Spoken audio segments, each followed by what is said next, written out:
What's up? What it do, cyber world? It's your girl, Ash Brown, and this is the Ash Brown Uncensored Show.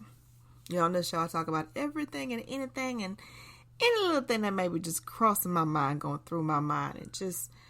I hope that everyone has been safe this past weekend. I want to send thoughts, prayers, well wishes, good vibrations out to everybody in Miami. It was a really bad shooting that happened a couple of days ago, and some people that I'm connected with know some people that were involved. So just sending out some good vibrations for you guys, because it's going to get crazy. And summer has really even barely just begun. Barely. So I want to talk about today relationships. And I'm not talking about romantically linked, your boo thing and all that. Nah. We're not talking about that today. Today, I'm talking about any relationship.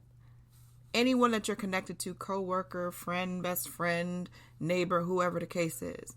And what that really means. And how you can connect and disconnect from those people. And why certain connections are important to cut off. Especially when they're disrespecting you. I've gone through this life and it's been quite the ride, y'all. Quite the ride.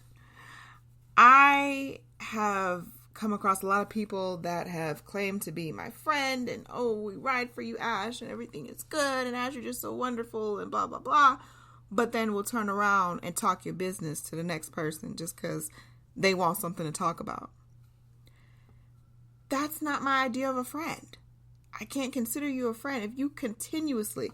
Now, it's one thing to troll somebody because of something stupid that they did.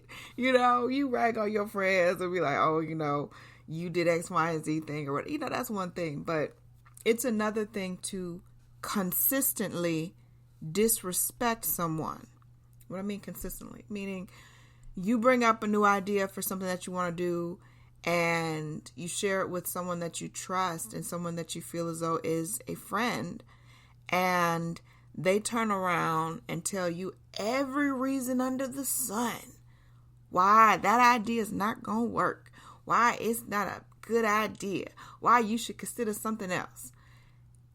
In all actuality, I'm able to recognize that now. When I was younger, I would start to think about, maybe that person, they're right, and maybe this. No. As an adult, nearing the 40 range, I detect bullshit. I detect it. I can sense it. My little bullshitter meter starts going off. It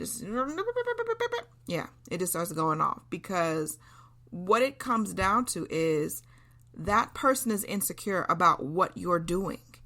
How dare someone shame someone else for something else that they want to do? Shame that person for a dream that they have on their heart. Shame that person for being courageous enough to walk the walk as they talk the talk. A lot of people won't do it. A lot of people can't do that. They can't do it. It's not possible. So who the heck are you to sit up there and tell somebody all the negative stuff? Well, all that negative stuff, all those are possibilities. Absolutely. I would never take that away from anyone. Ever. But I may have the solution to make it work. You don't know that. You have no idea. And so it comes to being about the crabs in a barrel mentality. Oh my gosh, this person is winning. They want you to win, just not better than them, though. Just don't do better than them. Don't do more than what they're doing. And that is so effed up. I cheer for everybody. I cheer for everybody until I come to the realization that, this person shouldn't even be in my life. Every time I bring up something to this person, they negative. They negative Nancy up on this thing. Every time I have it there, every single time. Nah, that's straight haterage. And to go even deeper into it, it's because of their own insecurities. They feel as though they can't reach that peak. They feel as though they will never get to that place. And who's to say that they won't? They don't believe that they can do it. So when you jump off the ledge and you make an airplane on the way down, And they're like, oh, snap, you could do that. Hard work, determination. My show, Ash Said It Daily, available on all major platforms. Over 1,700 episodes. I would have never in a million years thought that I would do this again after doing it previously for another reason. And I'm doing it. 1,700 episodes. 500,000 streams worldwide. Just saying the words is just still like really insane for me because I'm like, that just don't even sound like a real thing that could happen to just a regular somebody like me. I don't think that I'm extraordinary, but I know that I know some things. And I know that my voice connects with a lot of people. The downloads will tell me that. Anybody can start a podcast. Starting a podcast is not a difficult thing. You can get on Spreaker today, right now, within probably 10 minutes and start your podcasting journey. My journey, I believe that I spoke on this before, but my podcasting journey started when I would do a show prior to this one where I was promoting a lot of independent artists, a lot of independent music that was local here to Atlanta and some surrounding states. And honestly and truthfully, the company that I was working with and the work that I was doing, at one point, it just really became very stagnant for me. I didn't see how I was growing, and it wasn't fun anymore.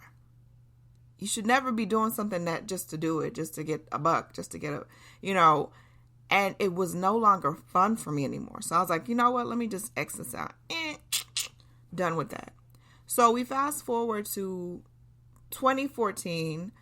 My mom passed the end of 2013. And honestly, I was just on search mode. There's nothing else I can say for it. I was really on search mode. I didn't know what I wanted to do. I didn't know how I wanted to do it. And I just had a lot of things going on. I put all the pots on the stove, and I put something in every pot. Everything was cooking up. And someone had suggested to me, hey, why don't you start a Spreaker? And I was Spreaker. What the heck is a Spreaker? When you talking about starting a Spreaker? Oh, you can do your own podcast show. What does that mean? I've already done podcasts. It's not my thing. I'm over it. I'm done with it. No, but it could be whatever you want it to be. What does that mean? What does that mean? You can be whatever. And so I joined Spreaker. I started my podcast. And basically you can record a podcast from anywhere. As long as you have a device that has the app on it, you can record a podcast. So I would do podcast shows in the mornings before I would go out to the gym. And it was really, if you listen to those early episodes, which I have not listened to and probably since I actually posted them up over 7 years ago, they're kind of rough. I'm not going to lie about that. They're kind of rough. Those episodes are kind of rough because I didn't really know what I was doing. I didn't know how to focus a show. I didn't know how to just entertain. So usually I'll have a focal point and I can just work off of that focal point. Well, when you're doing a show where it's really, there's no focus. Excuse me, I'm sorry. When you're doing a show where there's no focus, it's kind of difficult to keep the motivation going. So I would get on there, I would record something, me just kind of pumping myself up to go and exercise and get this workout in, but it wasn't consistent. The show was not consistent. The show didn't have a clear message. The show didn't have any direction. In all honesty, it was just literally, I'm recording like 5-minute sound bites and uploading them. See what happens.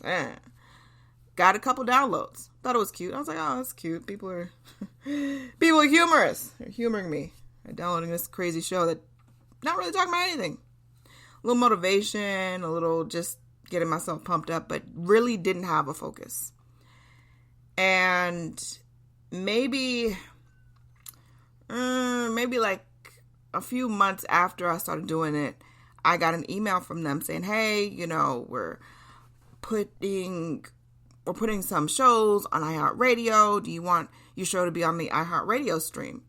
And I'm laughing. I'm thinking to myself, yeah, right. My show's going to be on iHeartRadio. I don't even have a focus. So I figured for kicks and giggles, I'll apply. What's the worst that could happen? No. That's the worst that could happen. So I applied, and then I'm the type of person, I don't like to sit and fester over things. I like to set things on the stove, put it at like a nice medium heat, and then walk away. But I'm still like, I'm cognitive that it's on the stove cooking, but I don't need to sit and just look over it constantly. So about a year passed, and I got an email from them, from Spreaker, and they're like, hey, your show's been approved. You're officially on iHeartRadio. And I was like, oh, okay. Like, this is for real. This is not a drill. This is for real. And I immediately just started to go into planning mode because I wanted to create a show that people could relate to, something that people could listen to and feel a little bit of motivation in their day, and just a feel-good show. There's so much negativity going on. I'm going to laugh. I'm going to mispronounce stuff. I'm going to just do all kinds of crazy stuff.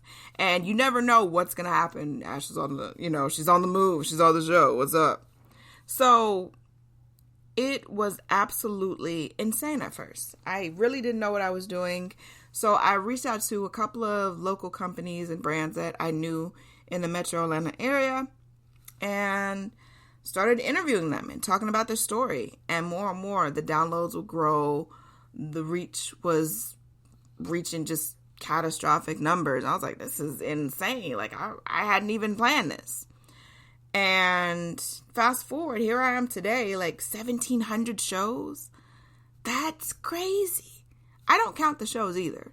So when I do shows and I upload them, I promote the shows, I put them out there, but I don't keep track of, this is show 1,701 or whatever. I never keep track of it. So to hear that number compounded, 1,700 episodes, it sounds insane. And I am so thankful and so blessed that so many people continue to download the show, continue to share it. I wouldn't be still doing this if people weren't reacting to what I'm doing.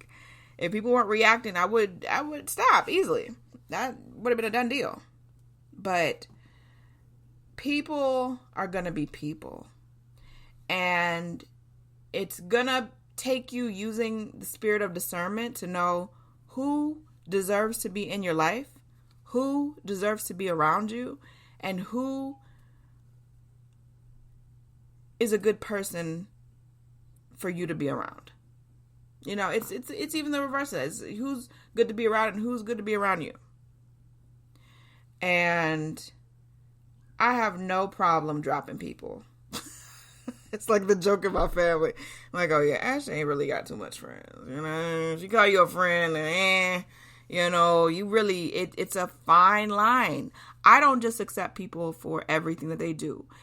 Once you disrespect me, once you show me your true colors, once you show me that I mean nothing to you, once you show me that you genuinely do not have love for me, I do not have any love for you. Point blank, period.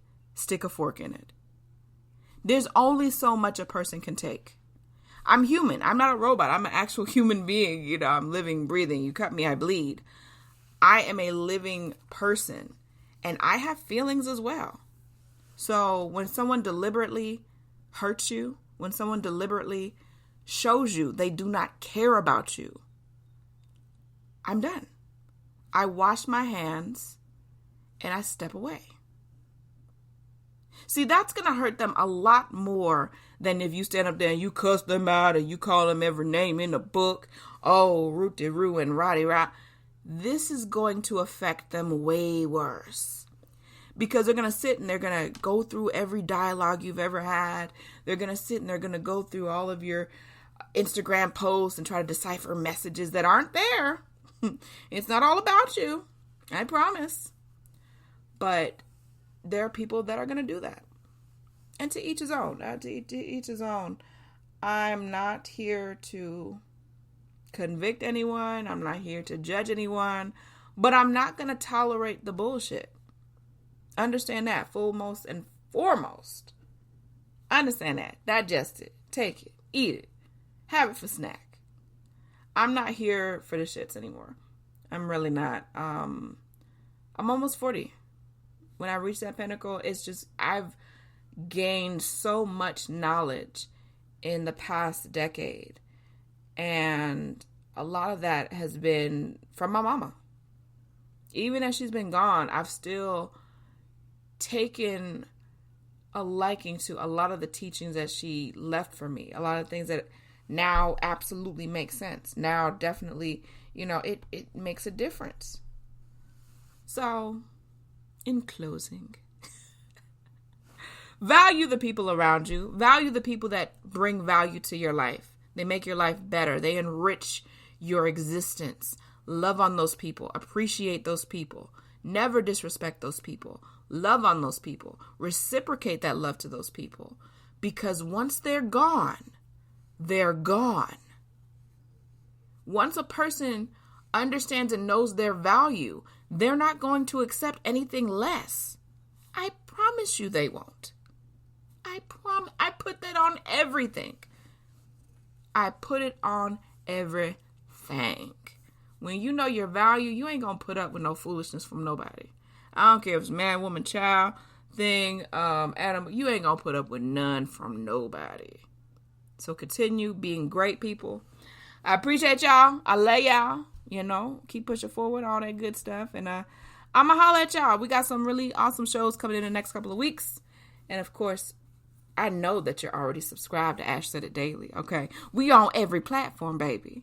iTunes, Spotify, iHeartRadio, Deezer, the list goes on and on. Google Podcasts, Amazon.